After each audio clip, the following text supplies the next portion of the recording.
my quick pick, guys, I think Israel Adesanya is going to win this fight. This fight is this Saturday. I'm super excited about it. I was supposed to do a watch along. I'm going to be doing a watch along very shortly. We have a new sponsorship. We're going to be doing watch alongs. I really wanted to do this fight, but unfortunately, I have to be at another fight, so I won't be able to do it. However, this is a very exciting fight, nonetheless. I want to do a breakdown. I think Israel Adesanya is going to win. Why is he going to win? I went over their fights. I went over their footage. These men have fought twice before. I watched the first fight. I watched it before a long time ago, but I rewatched it. I thought Adesanya won their first meeting. Their second fight, Adesanya was putting it on him, and then he came back in the next round and got knocked out bad. Okay, everybody's seen that knockout. It's the only time Adesanya's ever been knocked out. He got knocked out cold. It was a really bad knockout. Really, he was knocked out cold. Even when they stood him up, he was still lights out. Guys, he got knocked out really bad. Pereira has one of the greatest left hooks I've ever seen. Incredibly dangerous man. Incredible kicking power as well. Incredible scissor knee. He has many knockouts with scissor knee, but also in UFC has a scissor knee knockout. He's an incredible finisher. Yes, absolutely. However, why am I picking Adesanya if he's such a great finisher? Adesanya's defense is much greater. I rewatch Pereira's fights. Yes, he's incredibly offensive. And sometimes we forget that he's struggled. He has a few losses, yes. He went on a 10-fight win streak. He had not a string of losses, but he had some tough fights and then a loss here and there. And then he went on a string of wins. 10-fight win streak, won 2 divisions in glory. 2 divisions. Never been done before. Two divisions simultaneously. Then he went in UFC. He's beat everybody so far. Knocked out Strickland, and now he has a title fight. A very impressive run. However, even in his UFC fights, he's been hit. Okay, one of his UFC fights, I'm forgetting the gentleman he fought, but he got hit hard, and he got hit often. He ended up winning a decision. It was still very impressive, but still nonetheless, if you watch Pereira's fights, as devastating as he is sometimes, he's not consistently so, and he does get hit a lot. Now, Adesanya has been consistently performing every single fight. Take out his Blachowicz fight. He fought a guy way too heavy for him. He's been incredibly consistent his entire career. I expect him to be consistent again this weekend. I expect him to have better footwork, better distance control, better defense, and very similar offense. Adesanya is also a finisher. Adesanya has greater variety. Adesanya switches sides. Adesanya's footwork is far better.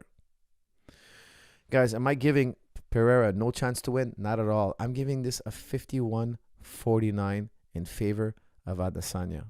Israel Adesanya, in my opinion, also has the option to take Alex down. Alex Pereira trains with the Teixeira, of course. He trains with a really great black belt, but he doesn't have the years of wrestling experience that Adesanya has. Now, of course, Adesanya has shown us some great wrestling defense over the years. And he's been in MMA longer than Pereira. Of course, Pereira did MMA back in the day. Then he went heavy into kickboxing. I doubt he kept up his wrestling when he was fighting in Glory. There's no reason for him to do any wrestling. He was fighting for Glory titles. During that time, Adesanya was already doing MMA. Adesanya, I think, may surprise us on Saturday and score a takedown. Now, let me remind you guys of Chuck Liddell versus Wanderlei Silva. 2 guys who never do takedowns. Chuck Liddell never takes people down. Wanderlei Silva never takes people down. What happens in their fight? First of all, that fight was brewing for 5 years. And Wanderlei Silva was champion in Japan. Chuck Liddell was champion in the USA. Both of them world champion. Both of them cleaning house. Both of them with incredible win streaks. They finally bring Wanderlei Silva to America, and they finally put him in the UFC, and they finally get those 2 in the cage. And what happens? A very close fight, back and forth. I was there in the event. I was in the locker room actually with Wanderlei Silva. What happens? Chuck Liddell scores his first double leg in his entire career. He's never scored a double leg in his entire career. It was a back and forth fight. It was super heated. What does he do? He pulls the trigger on a double leg. Now, Chuck Liddell, till that point, had only done defensive wrestling. His style was stay standing and knock people out. Well, guess what? He's not crazy. He's been wrestling his entire, he did high school wrestling. He's been wrestling his entire career. He scores takedowns, I'm sure, time to time in the practice room. He's not crazy. He's got to try it. It's not possible that he's never tried it. He has it in his back pocket. He'll pull out that card. Now, this is the perfect time for Adesanya to do it. Perfect time. He's training with Atos Jiu-Jitsu. He just got his purple belt, from what I understand. He's working his Jiu-Jitsu game. Why is he doing all that work? If the striking gets heated, Adesanya has an extra option. Not only does he switch side, not only does he have better defense, not only does he have better footwork, but if Pereira gets too brave and marches down too aggressively, Adesanya can double leg him, body lock him, or even trip him or whatnot. And I have a feeling that Adesanya's jiu-jitsu is much better. Now, I also think Pereira is very likely going to get up, because he's so athletic. He's a very athletic guy. I've been watching him closely. He's a very, very athletic person. His father lived in the jungle, actually, they say. He also lived in the, he went from the jungle to the favela, had a very hard life, got into fighting and made a career for himself. But he is from the Aboriginals. He's like a jungle athlete. It's incredible. His life story is actually very, very impressive. I actually really like the guy. After watching his life story, watching the countdown they had done on him, this is not for this fight. I think it was for the Strickland fight. I thought it was incredible. His life story is really incredible. Listen, my heart wants, I would love to see Pereira win. I mean, what a story. To come from the favelas and to become world champions. What a story.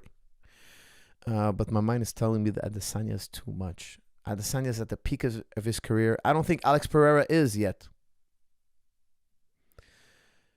He won 2 Glory World titles simultaneously, and I still think he has potential to grow. He's still growing, especially in the sport of MMA. I think the end product is going to be defense. Adesanya knows about that left hook. He knows about the scissor knee. He's going to be really, really ready for it. Guys, can Pereira win? Absolutely. How would he win? He would win with a vicious left hook that came out of nowhere. He could be losing 4 rounds and going into the 5th. I'd still be worried about that left hook because he could put anybody out. Scissor knee, head kick, spinning wheel kick. He has an incredible spinning wheel kick. He's got a great right hand. He's got a phenomenal right hand. He's knocked people out with his right hand as well. After he wobbled Strickland with the left hook, he plowed through with a right hand. That was devastating right hand with a very long reach. Still, guys, that's how I see it. Adesanya's defense is too much. He has a double leg option. He has a takedown option. And if they body lock, he has the trips. He has the body locks. He's going to out-wrestle Pereira. It's not uncommon to put 2 strikers in a cage and they wrestle. You put 2 grapplers in a cage, sometimes they box. Why? Because they know that the grappling route is the harder route. They think that, hey, I've been working on my wrestling. I can out-wrestle this striker. Why should I go into a gunfight where it's going to be a back-and-forth seesaw battle where I know that I could out-wrestle him? Sometimes the strategies can be surprising in that way. I'm not in the practice room with Adesanya. I can't tell you I know what he's been working on, but for sure he's been showing us that he can wrestle over the years. So he's got that option on him. Your mind is telling you Adesanya is too much. That's from MMA, the MMA Jesus, by 1%, and he's laughing. Guys, I'm only giving a 1% because of that left hook. That left hook, guys, don't be. I'm not super sure Adesanya is going to win. I think he's going to win the majority of the fight and then get crushed by left hook, possibly get crushed by left hook. Ultimately, I'm picking him to win because I think he knows all about what Pereira does. He knows about the scissor knee, the head kick, the wheel kick, and that left hook, and he's going to be on the ball, not to get touched by that left hook. But even if you know all about it, guys, one mistake and it's all over, guys. It's just such a tough fight to call. But I am going with Adesanya.